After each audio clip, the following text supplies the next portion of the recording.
All right, so we talk about some of these connections. Late 90s with Denver. Ed McCaffrey's your teammate. I guess Ed wasn't your teammate with the Niners, right? He was there in 94 with the Niners. Ed was my teammate my rookie year when I was with the New York Giants. Really? Yes, Okay, that's so it where goes Ed that and far I back. first met, yeah. And so Ed got released. I later on got released from the Giants, and we reunited with the Broncos. My second time around with the Broncos. And that was with Mike That was and with with Shanahan. and with Bobby Turner, Absolutely. as the running backs With Bobby coach. Turner. All right. Absolutely. So now you sit here, and what are we? A quarter century later, and you've got Ed's son Christian, and they could become the second father-son. I remember duo when to he win. was like 2 years old. I mean, That's what I wrote the story on, was Christian playing in the confetti in Miami after the win over the Falcons. And Christian was 2.5, and he was already running around playing tackle football with his friends. I guess other players' kids at the time. My son was on the field. Yeah, so your son was probably playing with Christian at the time. Probably, yeah, probably.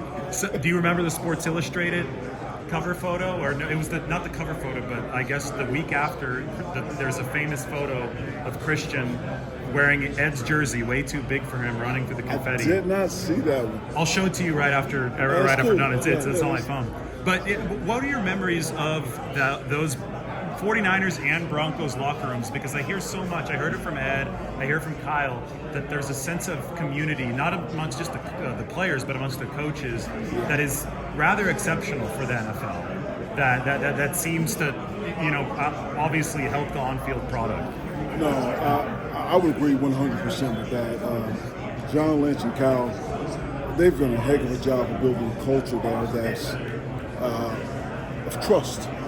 And I've never been around so many men before with egos. We all have egos that are vulnerable with one another and open with one another. And sometimes it's not pleasant. We're able to have that healthy conflict and not take it personal. And because we know we got each other's back, and we never take it as an attack, always a challenge. And I think that's how you get the best idea. I think that's how you can keep the best players, in coaches like that. And it's so hard to build. And when I got here, I just sensed that right away that something special was going on here. What do you think the key to building it is? Is it just finding the right people Well, to I coach? think number one, our general manager and our head coach, they have a connection to our players. They care about these guys, their personal lives, what they do on the field, off the field, and they bring the right type of people in the building. And I think that's our scouting department. So I think that's where it starts. You look back at the Niners teams in the mid '90s, and then your Broncos teams under Mike. Do you feel? Do you remember a similar vibe as you feel in this building now? I do know.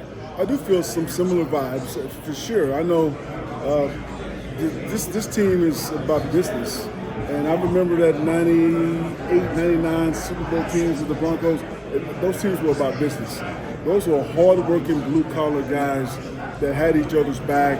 They were like brothers in the locker, on and off the field. And I mean, I like 17 of our 22 starters were drafted after the 6th round or free agent. So it was just a bunch of blue-collar, hard-working men that all was pulling in the same direction, led by Coach Shanahan. And and look at the results.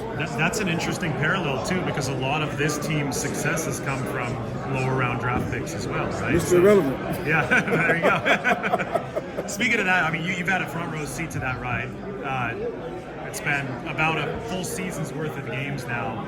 But at what point did the staff in 2022 have an inkling of what they had in Brock?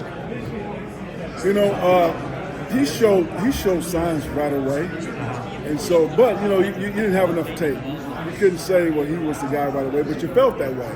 Just by the way he practiced, the way he carried himself, how he interacted with his teammates, how he handled the huddle for a rookie, even how he handled coaches, So we knew there was something special right away, but it wasn't until he started playing. And when he started playing, was it maybe that 3rd and long? I remember where he hit Kittle, where Jalen Phillips lit him up against against Miami. Against Miami. Was that a moment? Was that one of those moments that, to me, it was? I don't know what it was to the staff. It was definitely one of those moments, but without a doubt. That's a pretty good eye. All right. Thanks. I appreciate it.